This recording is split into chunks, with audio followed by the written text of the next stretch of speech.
Your excellency president ली, दोनों देशों के डेलीगेट्स, मीडिया के साथियों, नमस्कार।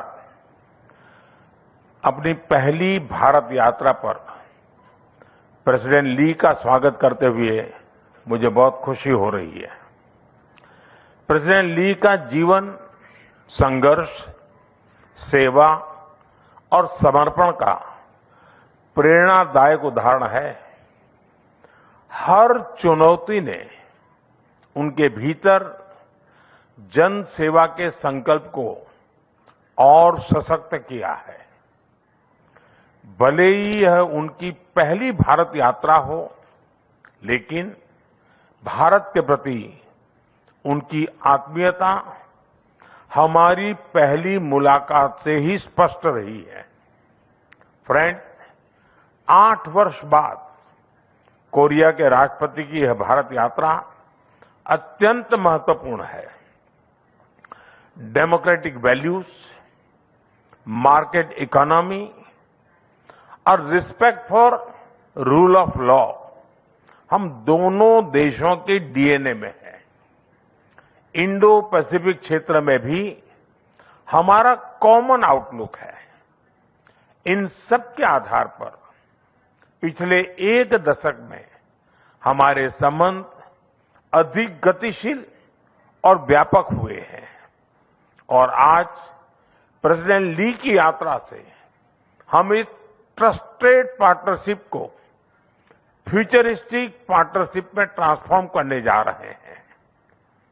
हम चिप्स से लेकर शिप्स, टैलेंट से लेकर टेक्नोलॉजी, एनवायरमेंट से लेकर एनर्जी, हर क्षेत्र में सहयोग के नए अवसरों को साकार करेंगे और साथ मिलकर दोनों देशों की प्रोग्रेस और प्रॉस्पेरिटी सुनिश्चित करेंगे।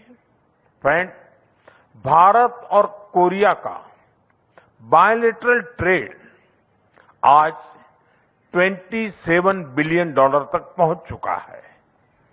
2030 तक इसे $50 बिलियन तक पहुंचाने के लिए हमने आज कई महत्वपूर्ण निर्णय लिए हैं। दोनों देशों के बीच फाइनेंशियल फ्लोज को सुगम बनाने के लिए हमने भारत कोरिया फाइनेंशियल फोरम की शुरुआत की है। बिजनेस सहयोग को बल देने के लिए हमने एक इंडस्ट्रियल कोऑपरेशन कमेटी का गठन किया है।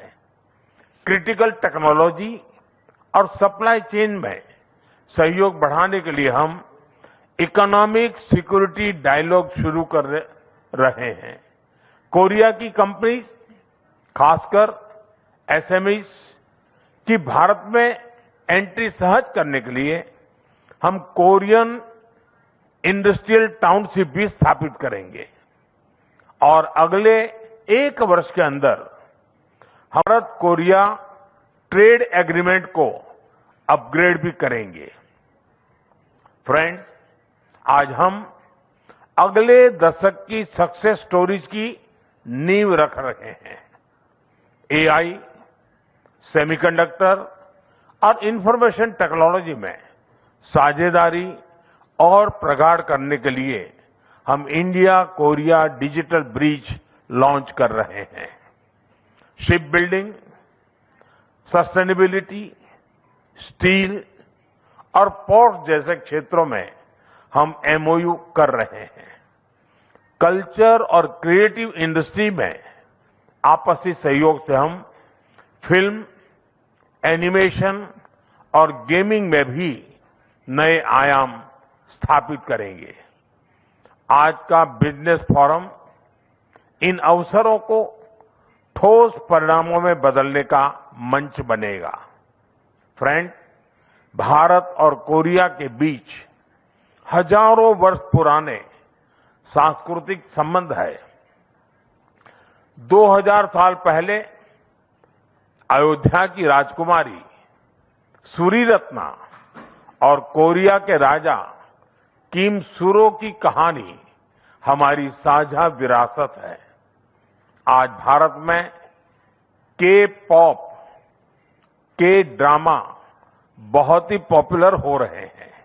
उसी तरह कोरिया में भी भारतीय सिनेमा और संस्कृति की पहचान बढ़ रही है। हमें बहुत खुशी है कि प्रेसिडेंट ली खुद भारतीय सिनेमा के प्रशंसक हैं।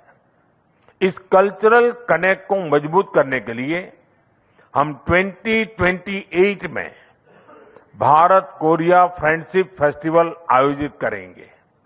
इसके साथ साथ पीपल टू पीपल कांटेक्ट मजबूत करने के लिए हम एजुकेशन, रिसर्च सहयोग और टूरिज्म को भी बढ़ावा देंगे। फ्रेंड्स, वैश्विक तनाव के इस दौर में भारत और कोरिया मिलकर शांति और स्थिरता का संदेश देते हैं। हमें बहुत खुशी है कि आज कोरिया इंटरनेशनल सोलर अलायंस और इंडो पैसिफिक ओशंस इनिशिएटिव से जुड़ रहा है। हम अपने साझा प्रयासों से एक पीसफुल, प्रोग्रेसिव और इंक्लूसिव इंडो पैसिफिक के लिए योगदान देते रहेंगे। हम इस बात पर भी सहमत है कि वैश्विक चुनौतियों के समाधान के लिए ग्लोबल इंस्टीट्यूशंस में सुधार आवश्यक है। योर एक्सेलेंसी, लगभग 100 वर्ष पहले भारत के महान कवि गुरुदेव रविंद्रनाथ टैगोर ने कोरिया को लैम्प ऑफ द ईस्ट कहा था और आज विकसित भारत 2047 के हमारे संकल्प को साकार करने के लिए कोरिया एक महत्वपूर्ण साझेदार है। आइए हम अपनी पार्टनरशिप से दोनों देशों के साथ साथ पूरे विश्व की प्रगति और समृद्धि का रास्ता बनाएं। बहुत बहुत धन्यवाद। खमसा हमनिदा। Thank you.